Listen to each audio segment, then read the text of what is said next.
Sunat enggak ya? Nah sekarang kalau kita berbicara Taurat, selain sunat ada persepuluhan. Kalau gereja mengajarkan persepuluhan itu harus, sama kasusnya. Makanya kan gereja akhir zaman tuh khususnya Pentakosta Karismatik kan dualisme. Berdiri di dua kaki gitu. Di satu sisi bilang sunat enggak lagi, bagian dari Taurat. Tapi kalau persepuluhan gimana? Bukankah itu bagian dari Taurat? Masih maksa-maksa orang untuk memberi. Kalau orang memberi, kalau jemaat memberi terpaksa karena ditakut-takuti dengan doktrin atau ajaran persepuluhan yang sebenarnya sudah tidak berlaku lagi dalam perjanjian baru. Tidak di bawah hukum Taurat, tetapi di bawah kasih karunia. Roma 6 ayat 14b. Ini bukan berarti bahwa Allah telah membatalkan hukum moralnya. Lihat Roma 3 ayat 31, di sana dikatakan bahwa jika demikian, adakah kami membatalkan hukum Taurat karena iman? Sama sekali tidak. Sebaliknya, kami meneguhkannya. Jadi iman Kristen tidak membatalkan hukum Taurat, tidak mengabaikan hukum Taurat. Bahkan sebaliknya, justru dalam iman Kristen kita dimampukan untuk melakukan, menggenapi, mematuhi hukum Taurat. Kalau kita bandingkan dengan Matius 5 ayat 17 sampai 19 dalam khotbah Yesus di atas bukit, Yesus sebagai raja dari kerajaan Allah menyampaikan hukum-hukum kerajaan Allah. Di sana Yesus berkata dengan tegas, "Janganlah kamu menyangka bahwa aku datang untuk meniadakan hukum Taurat atau kitab para nabi. Aku datang bukan untuk meniadakannya, melainkan untuk menggenapinya." Dan lewat kematian Yesus, Allah membangkitkan satu umat pilihan. Orang-orang yang dilahirkan kembali, diberikan kepada mereka roh yang baru, hati yang taat kepada hukum Allah. Itu yang benar ya. Hukum Taurat itu baik, kudus dan benar. Lihat Roma 7 ayat 12, bandingkan 1 Timotius 1 ayat 8. Tetapi manusia yang mati dalam dosa tidak bisa memenuhinya, sehingga bagi mereka itu menjadi kutuk. Karena hukum Taurat tidak memiliki kuasa untuk menuntun manusia daging memenuhi standar moral Allah. Bandingkan Roma 7 ayat 7-11. Maka yang bisa dilakukan hukum Taurat adalah menyatakan dan menunjukkan standar itu, yang dengan demikian menegur dan menghakimi manusia.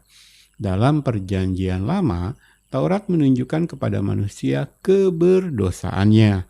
Lihat Roma 3 ayat 19 dan 20, bandingkan Galatia 3 ayat 10 sampai 13. Dalam perjanjian baru, orang percaya sungguh tidak lagi di bawah hukum Taurat sebagai satu syarat untuk berkenan kepada Tuhan, satu kondisi yang tidak mungkin dicapai oleh manusia berdosa. Tetapi di bawah kasih karunia, manusia yang sudah mengalami kelahiran kembali menjadi ciptaan baru atau manusia rohani, dimampukan untuk memenuhi standar kebenaran Taurat. Lihat pasal 7 ayat 6, pasal 8 ayat 3 dan 4. Taurat itu tidak lagi bersifat eksternal, tertulis di loh batu, melainkan internal, tertulis di loh daging, yaitu di dalam hati manusia. 2 Korintus 3 ayat 3, lihat Yehezkiel 36 ayat 25 sampai 27. Pasal 7 dari surat Roma berisi penjelasan Paulus mengenai doktrin penting ini. Terpaksa kan dia memberi, seperti membayar iuran BPJS. Oh, kalau BPJS-nya nggak bayar iuran, diputus nanti. Oh, kalau saya nggak bayar persepuluhan, nggak rohani lagi saya. Jangan-jangan batal saya masuk surga. Gereja akhir zaman sadar nggak? Lalu dalil mereka apa? Loh, Yesus mengajarkan persepuluhan. Kasih lihat kepada saya ayatnya. Lah iya, Yesus ketika masih hidup, Yesus masih hidup di zaman perjanjian lah lama. Tapi karena nalar itu biasa dimatikan ketika menggali firman, itu juga diabaikan. Yesus itu mengajarkan persepuluhan, disunat. Ya karena Yesus ketika melayani di dunia, hidup di dunia, Yesus masih hidup dalam zaman perjanjian lah. Lama. Perjanjian baru itu dimulai ketika Yesus mati di salib. Pakai dalil itu kan kebanyakan yang masih melegalkan persepuluhan. Enggak. Sama seperti sunat itu harus sunat hati yang diubah di dalam. Sama memberi juga kalau kita mau konsisten, tidak lagi ikut perjanjian lama, Taurat. Bangsa Israel itu harus dipaksa loh untuk memberi. Kalau kita sudah dilahirkan kembali, benar-benar hidup dalam perjanjian baru, jemaat itu harusnya memberi dengan sukarela, dengan penuh generous, gitu, dengan penuh kemurahan. Bahkan nggak 1/10 lagi batasnya.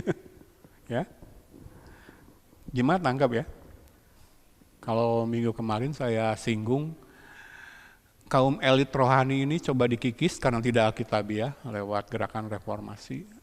Pantekosta karismatik mencoba mendirikan lagi ya. Bahkan dengan ngarang-ngarang Pantekosta kedua, Pantekosta ketiga, Rasul, Nabi, klaim-klaim yang aneh gitu kan. Nah sekarang soal persepuluhan pun mereka, kenapa? Ego. Karena ingin money, fulus. Mereka nggak bisa yakin lewat pemberian jemaat yang tulus, yang tidak harus dipaksa. Karena kemungkinan yang kumpul di gerejanya juga jemaat-jemaat yang belum dilahirkan kembali ya. Nanti kita akan bahas pengajaran yang benar, ajaran yang benar tentang persepuluhan ya. Itu tidak berlaku lagi perjanjian baru. Kalau dalil yang selalu mereka gunakan, ada 2 dalil yang mereka gunakan untuk membela praktek persepuluhan. Dalil yang pertama yang barusan saya sampaikan ya, bahwa Yesus mengajarkan persepuluhan gitu kan. Loh, kita sudah clear ya, Yesus masih hidup di masa perjanjian lama masih berlaku karena dia belum mati gitu kan. Lalu dalil yang kedua, Melkisedek memberikan persepuluhan gitu kan, dalil yang kedua, dan itu ditulis dalam perjanjian baru di kitab Ibrani. Iya, tapi Melkisedek itu kejadian 1 kali. Itu kejadian yang insidental 1 kali ya. Jadi tidak bisa ditarik menjadi normatif, satu hukum yang mengikat terus-menerus. Oke ya.